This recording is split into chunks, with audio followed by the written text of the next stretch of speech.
Hello, this is Chris. Hello, Chris. Oh, it's Russ Gary here. so good to finally talk to you. It's so cool to get a chance to talk about some of the things that you've done and your work and how you did Oh, it. okay. Okay. So, what questions do you have? Well, I've been trying to figure out information on how Creedence's famous albums like Green River, Willie and the Poor Boys, Cosmos Factory, that sort of era, how it was put together at Wally Heiders. And so I guess to start off with, maybe I can ask you about the console at Wally Heiders. I was able to dig up a little bit online, and there's pictures of the green mobile console that he had, and then a sort of a cream one that was at the studio. The preamps on there, do you know what kind of EQ filters were on the Wally Heiders console?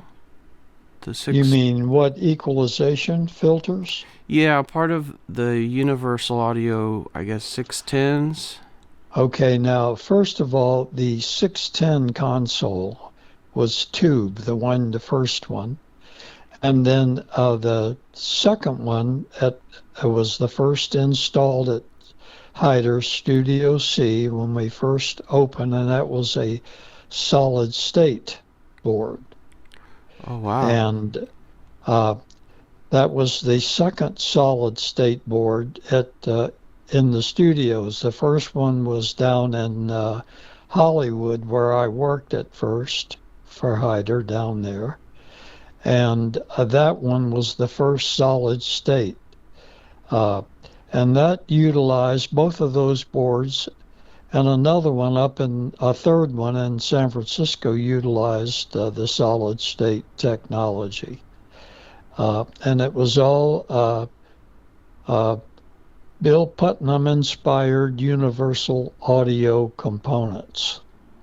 And both Wally Heider and his technical engineer, named Frank DiMidio, were both former employees of United Western. Have you heard of that studio?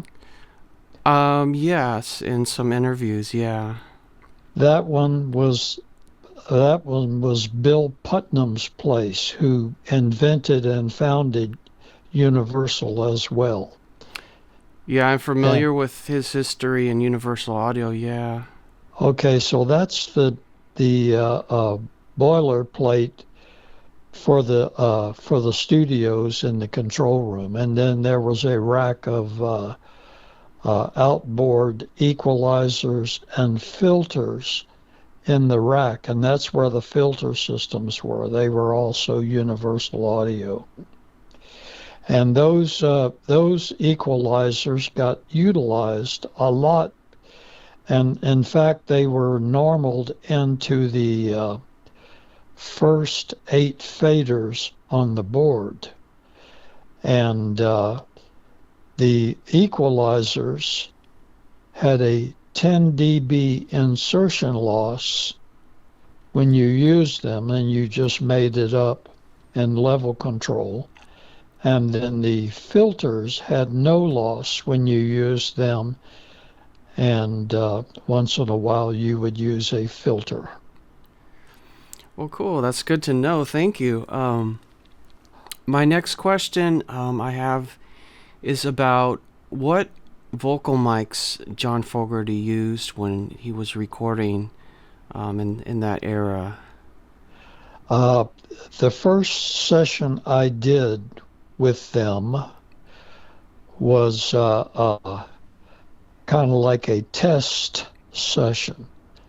And what we did is just record an instrumental, couple of songs as instrumentals, which he took with him back to a study to see if he wanted to continue on at Wally Heiders. And then after that was all finished, the first album I was on was Green River, and I finished everything out starting there to the end. And uh, when it came time to vocalize, the studio had no Neumann U47s in stock up there yet. And you know the U87. Well, we tried that, and he didn't like the way his voice sounded on it. So we ended up using an SM56, All right. which you know about, and those were used on Green River and Commotion, the first single, which was the first official recording for release that I recorded for them. Did he ever go on to later use a U87 or 67? Yep, after that session, I ordered some U47s, which were the tube versions before U87. Okay, yeah. That's the one you see in Beatle pictures all the time. Yep. And that was the best mic in the world for me, if you ever really want to know. I think everybody agrees on that one. I do, yeah. And so that was what was used from the second session to the end of the run. John liked to do some kind of Sun Records echo effects. Do you remember how you guys did that in the studio? The Sun Records effect, I am a guitar player, like you, pretty good. And I'm now 83 years old. And I started out in a band when Elvis first came out. So my hero was Sun Records. And I was well aware of all of that tape echo and that slap around. In fact, John and I were a good team unknowingly because we came from the same place musically. And he always surprised me because he was about 3 years younger than I, and he had a good knowledge and liked those records. And when you're 18 and somebody's like a 15 or 14, they're like kids when you're that age, the younger ones. So I was just always pleasantly surprised at what he liked and what his origins in music might have been, and that was the period. So all of that stuff that we did was absolutely no stranger to me, and the way to do that is you take, say you're going to work on the voice and add some delay to it. That was delay in those days. And you did it by using the playback head on an Ampex recorder or another brand. But Ampex was preferred because of the head gap that everybody was used to, meaning you record on the record head and play it back a somewhat delayed bit later and mix that part into the original track, and then it would provide the delay to the voice or whatever other instrument you wanted to do that on. Am I clear so far? Yeah. Okay, now the variance on that could be most of the time that was done by sending a copy of the voice to the tape machine and recording it and bringing it back into another fader and mixing it with the voice. Well, the variances were this.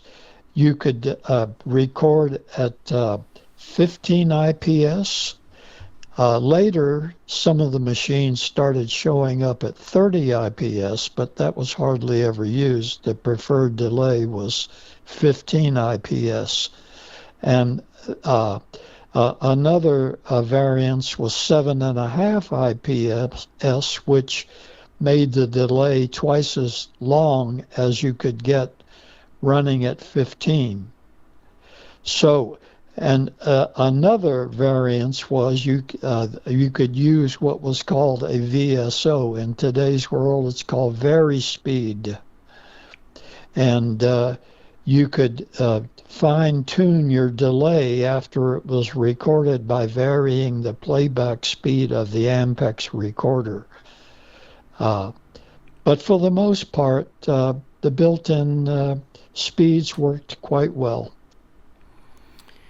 I'm also curious too. I'm just to let you know, I'm a big fan of Dwayne Eddy, Link Ray, and Dick Dale. That's me. A lot of the good old stuff, and that's me. That's where I come from. Chet Atkins, Les Paul's my first. Chet Atkins, Dwayne Eddy, Elvis, of course, his guitar player. Scotty Moore is my hero. Yeah. So go ahead. I'm sorry to interrupt. Go ahead. The next question I have was, I was wondering, the reverb, were you using echo chamber, or did you have maybe an EMT 140 in use? I can't recall EMTs ever showing up while I was there, but we had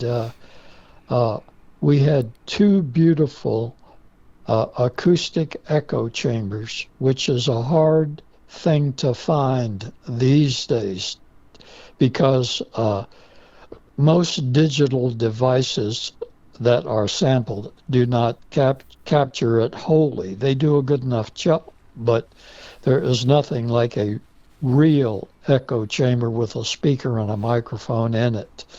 Now, every chamber has a different sound to it. Some are built larger, some are built a little smaller. When we first started at Wally Heiders, Creedence was one of the early customers. And although we ended up with at least 3 nice chambers, only one was in service at that time because the place was still not finished when, we first opened. So we had a beautiful chamber, and one of the things I liked to do was to send the signal also to the chamber, but run it through a tape machine and delay it before it hit the chamber. And that was a pre-delay as far as echo was concerned, echo chambers. I'm not talking about the tape echo as somebody describes it as I talk. A pre-delay into the chamber, yeah. Yeah, that way it gave it it gave it a little bit longer, more pronounced echo delay. And I used that a whole lot at various speeds depending on the tone of the track, the song, of which I'm a song man and not very much of a technical genius, I must tell you, but that's how I did that most of the time. And then that together with the tape delay sort of defined the sound of the vocals. Go ahead. I'm done. Go ahead. I was curious, do you remember maybe what microphones would be used in that echo chamber by any chance? I presume some engineers used different ones, but I don't think so. But they were the ones I used had SM56 in them. Okay. And I've seen chambers that had condensers and whatever, but the people that built our chambers really knew what they were doing, and the 56 captured it pretty good, just like a U47 Edge, because the 56 mics contained a very pleasant mid-range boost in there, somewhere around 1K or 2K or so, maybe even a little more. I never learned exactly what it was, but it was pleasant enough. And as you can tell when you listen to Green River, there's hardly any difference in the vocal sound and the rest of the album, and which was U47. So the trick with those chambers for me was you send a whole lot in and then control the return so it doesn't wash out everything that you're listening to. But it does give the vocal a certain amount of life and identity depending on one's own taste. I have another John microphone related question. This one's a little bit different. John was is an excellent harmonica player, and I was curious if you happen to know which harmonica microphone and maybe some kind of a clip he used to use live. Some kind of clip? It looked like it was like a clip that would, or something. There was, I don't know, it's hard to explain in the pictures. I'm not sure what it is. Do you know anything about his mics for harmonica? He played harmonica, I believe, maybe through one of those old Shure circular mics that harmonica guys use today. Like the green, or he might, the little green one. Yeah. And he might, and I'm having trouble differentiating this, is he might have played through a Shure that I handed him, and that mic was sent to one of the custom amps, like you showed me a picture of, and it was mic'd with another SM56, and that's the sound you heard on Creedence music that I recorded anyway. I have another question here about the drum microphone setup. Could you talk about the microphones used for Cosmo's drum setup? Yes. First thing you need to learn is there are no two snare drums in the world that sound alike, and no two construction techniques for different drums are the same. So, that being said, beginning with Green River, Doug Clifford came to the studio playing a different drum than he did on the first two albums. The first two albums was a Ludwig not thin, but, not like a small mic, but a regular snare like you might see a photograph of. Yeah.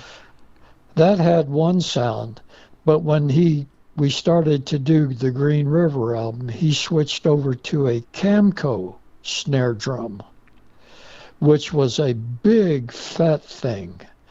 And in those days, the drum miking, since the Beatles had started doing all these things, it became cool to use a mic on each piece, each drum. Now, before that, when I started recording, all the engineers would say, all you need is one mic over the drums. And to a degree, that was true. The only thing that wasn't true about it was they weren't quite in your face when the drummer hit the drum as they were with mics up against the drums. So the engineer had to balance all of those drums so it sounded like one mic, if you will, which was fine, but everything was still drier sounding in your face. That's why I had a U87 back behind the kit back there to open it up some and put a little life into the drum kit. But still, it was a precarious balance between the tight miking and that one overhead in the back. Now, as far as the kit itself, each drum had a 57 on it, and the bass drum in front was a 57. And then after the Green River session, I realized that the drum wasn't quite bright enough, the snare, uh, uh, you know, even to augment the 87 behind them. Well, I also used, besides besides a Shure 57 or 56, and I'll tell you about those mics if you don't have one. I I I also, I do have a collection of the Shure microphones, 56, 57 does Unidyne 3, and the 545. Yeah, does your 56 have a impedance switch on the front of it? it does. Yeah. Okay. Well, as you've probably found, one of them will sound louder than the other as you switch back and forth. Uh, I always use the loudest setting, which I believe might be like 150 ohms. I can't tell you for sure. But next to that, on the top of the drum pointing to the sticks, I used a Sony C37A condenser, and I balanced that one with the 56, and that gave me that big fat thud as well as the brightness from the SM56. And the Sony was a condenser, so it possessed all of that electric condensorness that goes on with those mics. And then on the second session, Green River and Commotion was a one single recording project. And then they went and did something, came back, and we started up the rest of the Green River album. However, when we resumed recording, let me finish the drums. After I got all the drums in, your question about a hi-hat, that was a SM56 as well. So, and then on the ride cymbal, I had a U87 touchdown pretty close to the cymbal, not too far. And on the crash, that was another Sony C37A condenser. And those two brightened up the drum kit enough so I was able to finally get a mix where it sounded big and fat and huge like everybody wanted, but I also had enough liveliness and brightness from the cymbal mics and the rear U87. Well, that makes a lot of sense now, because I was looking at the live pictures, and you would see that Sony up there with them, and that was the crash. It sounded great on those cymbals. And the U87 was fantastic for any kind of riding that went on. All those Neumanns all had the greatest top end, smoothest top end. Yeah. Do you remember using any kind of like electro voice microphone as an overhead, or? No. Okay. What I did use RE15s. You know that mic? Yeah. That was the best. There was a lot of Hammond B3 stuff recorded subtly in the Creedence music, and by John, of course. And that RE15 was the best for recording the bottom rotor on a Hammond B3. And then the top rotor, the bright one, I used a Sony C22. Are you familiar with that one? I'm not familiar with that one. That was a short-lived mic from Sony. It was an electric, not electric. It was a condenser, but it operated off of a battery. And I can't be sure if a 48 volt would also make it run, but that was the brightest mic that we had in the collection. And between those two balanced on a B3 gave the perfect sound for a B3, sounded just like a B3. And that's the importance of choosing the right mics. Now, you may have run across a photograph online of the way I mic'd Doug's drum set, but there was a magazine called Recording Engineer Producer that I gave an article to, and they photographed the drum kit with RE15s on the tom-toms, because all the 56s were being used in the studio when we did that interview and photo session. So the interview just said, well, every piece of the kit was mic'd. Just the way it was. But they were 56s on each session. Gotcha. How about, do you remember what mics for acoustic guitar you might have used? Yes, SM56. Okay. How about the bass cab? Bass cab, when I first did the first session, I put a mic SM56 on the cabinet, and then also ran it in direct to the board. Now, was that from the custom amps? Have a kind of special output on the back of the amp? No, it was right from the bass, oh, okay. from the instrument into a microphone input, okay. which was like a microphone, gave it lots of juice and lots of this. And then I ran. First of all, we made the decision to discard the bass mic.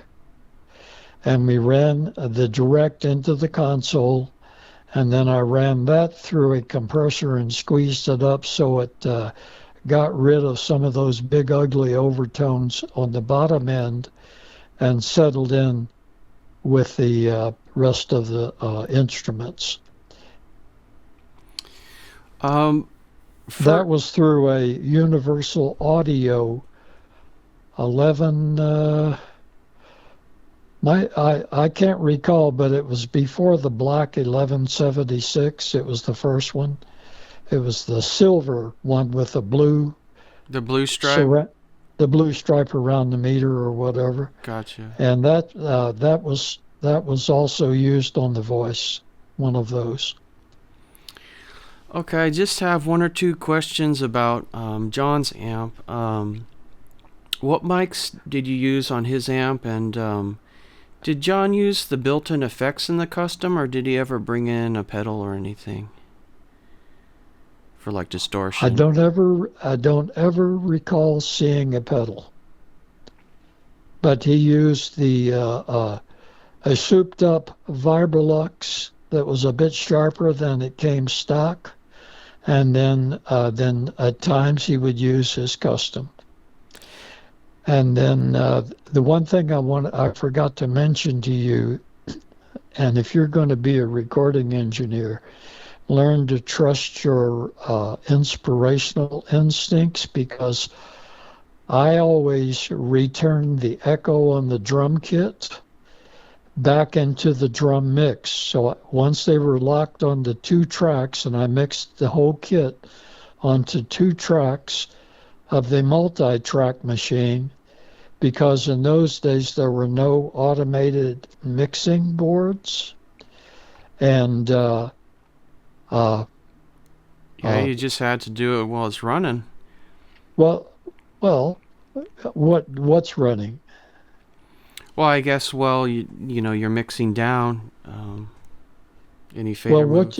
Every time you stop and restart to do an overdub, you never bring it back exactly the same. It just doesn't happen.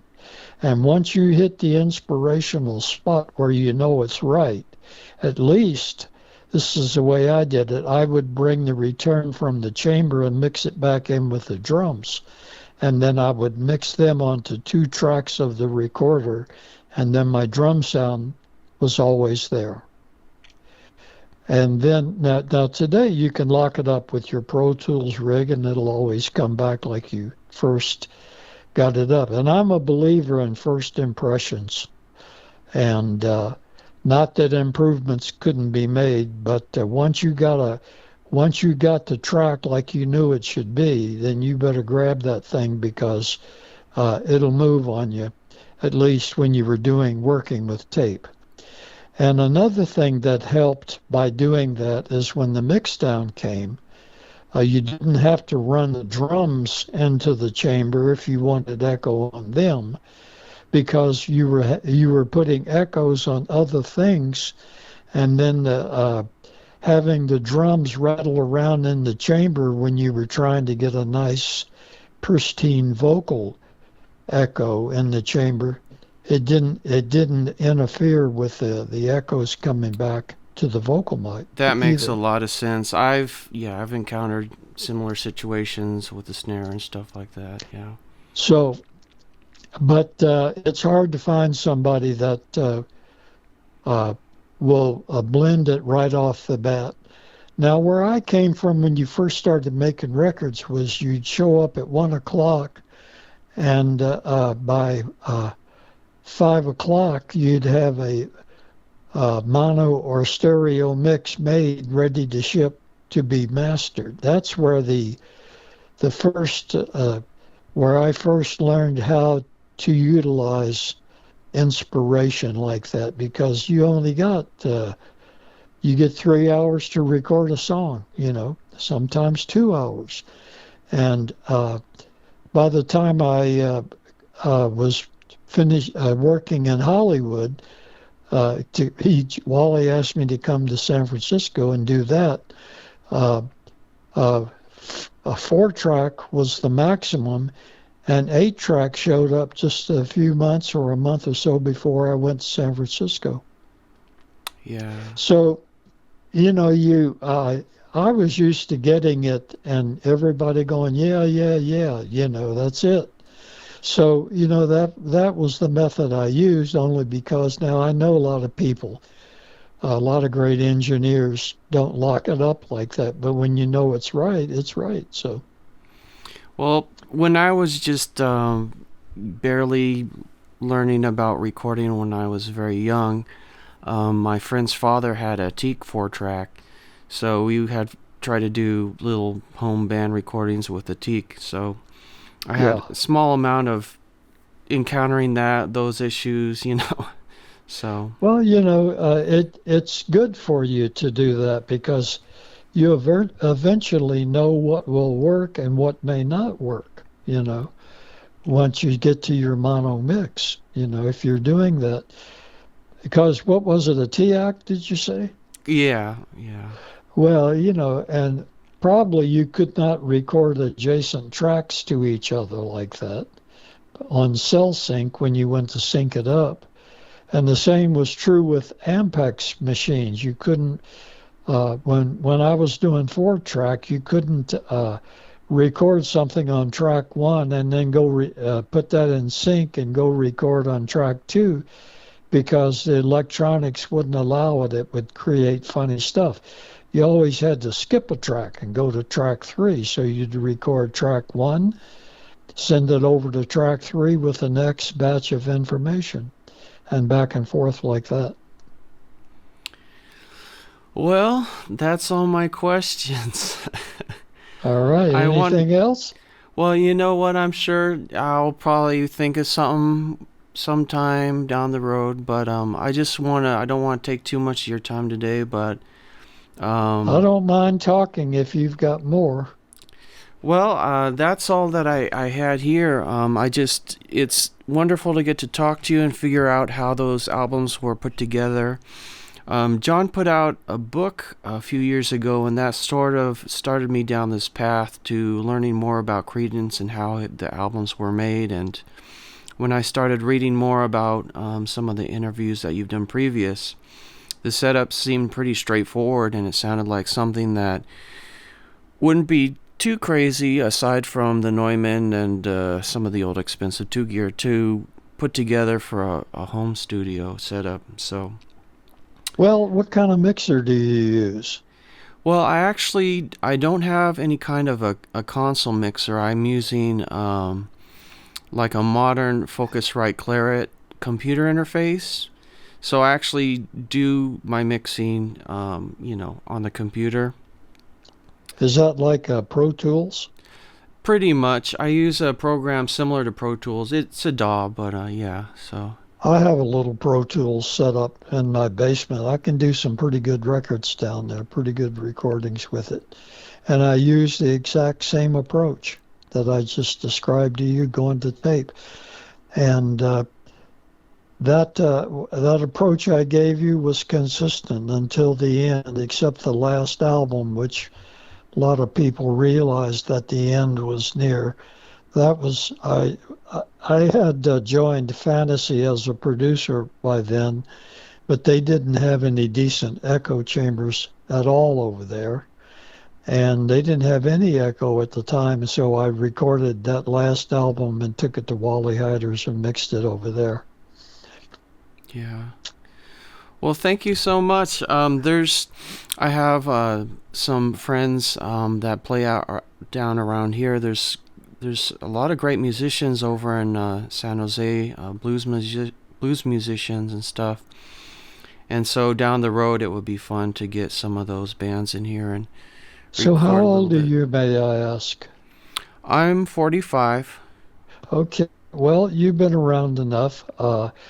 Anywhere there's great musicians anymore, and one of my best friends had a business up there for a long time in San Jose. It was called Bay Media Arts. Did you ever hear of them? I'm not familiar with that. One of the last projects I recorded, he was playing bass, 75 up at Wally's, and he was in San Jose, both his businesses.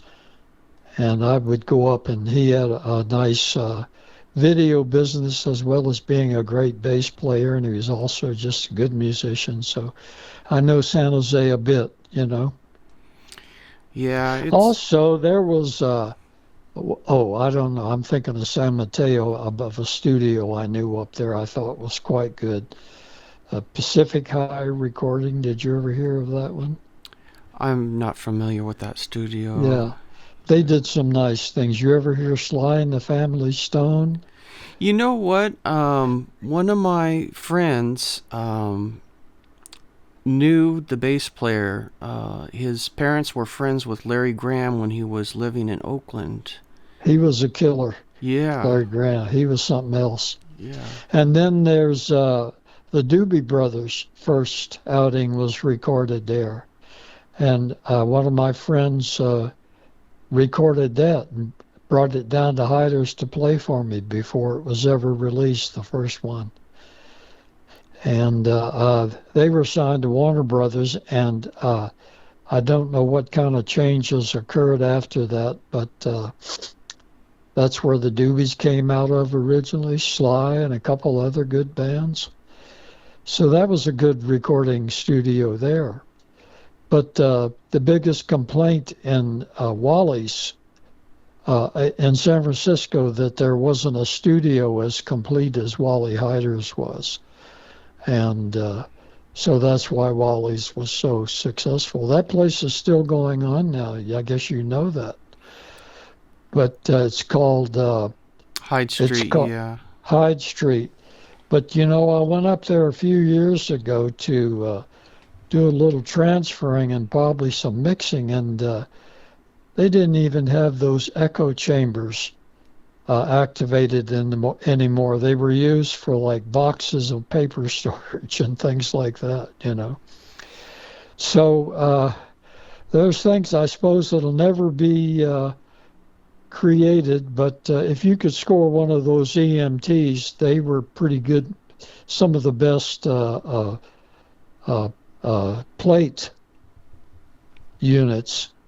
Yeah. And then there was one called the BX10 by AKG. They're hard to find. That had a decent sound, but about the only other two that I thought were really good.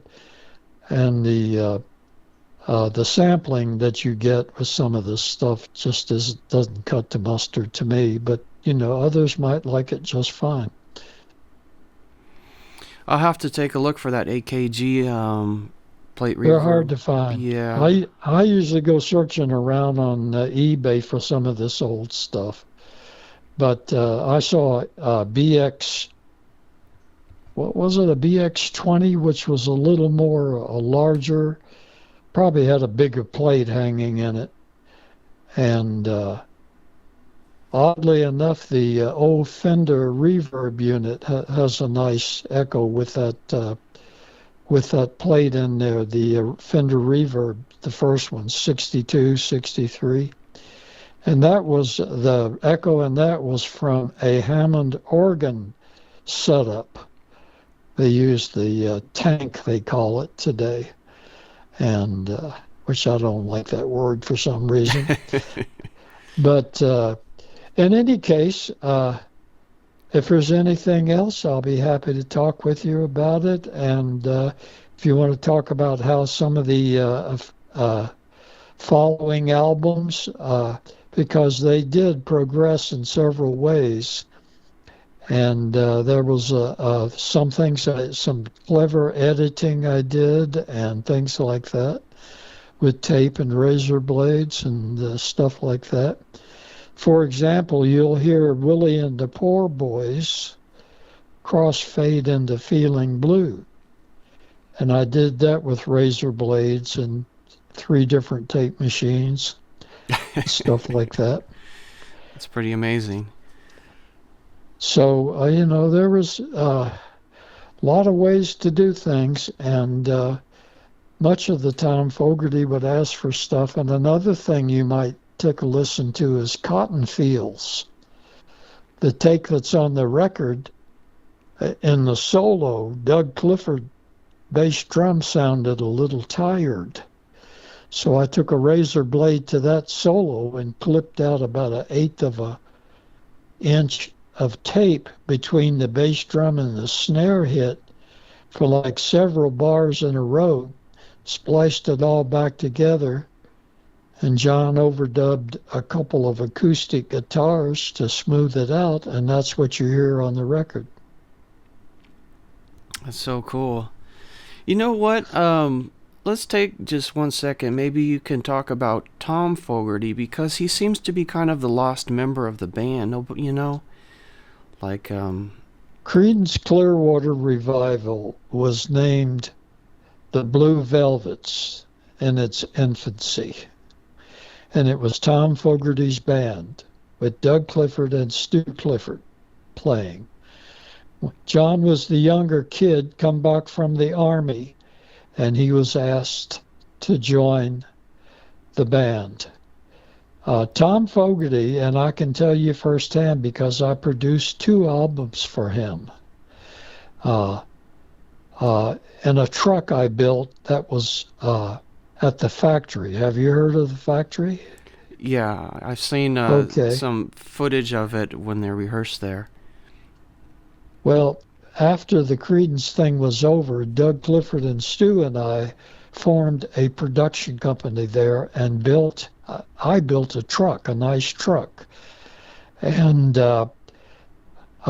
Tom came in after doing a few albums, and I had actually played guitar on some of those fantasy albums. But he was in the shadow of his brother now, and that never set well between the two, because I can't tell you why. Who knows what happens between brothers? But he did a few things with like Garcia from the Dead and a few of those players and Saunders, but he never was able to get the recordings that he wanted. And then after the Creedence thing broke up, Tom left the band before the last Creedence album was complete. That was during Is that the Pendulum? Pendulum. Yeah. And everybody knew it, that he wanted to leave. He told them in November, just before we started that whole month of recording. And they all knew it. And that was when the others started playing a little more of the music, because John used to do all the overdubs. I guess you read that somewhere. And So, but that was the end of Tom, and then we did the other last album with the three of them over at Fantasy. But then after all of that was over, Doug and Stu and I formed a production company called DSR at the Factory, and we test recorded Doug Clifford's single album there with one of Wally Heider's trucks. They were famous trucks for recording live music. And so we decided to build one of our own, and we did it. Same kind of console, except it was an API and very high quality, just like the others, but a little more involved with EQ and all of that. And so we decided that those recorded sounded great, and then we built one of our own, which I took care of.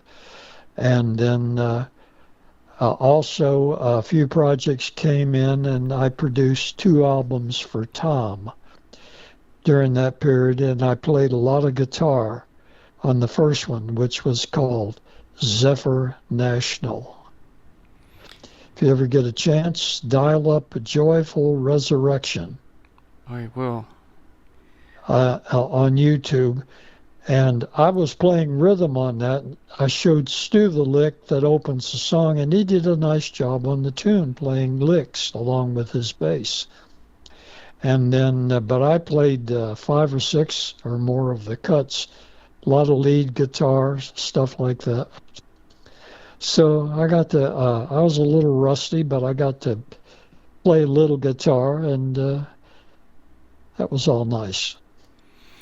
Well, I just want to thank you so much, and I also want to just thank you for being a part of music history and just all the work that you put in through all the years. I mean, I'm just typical guy with a home studio. I'm not a famous engineer by any chance, so I'm really thankful. You got to do what you like to do, and today's different times anyway, but and most of the stuff you hear actually comes out of a situation like yours, or a lot of it anyway.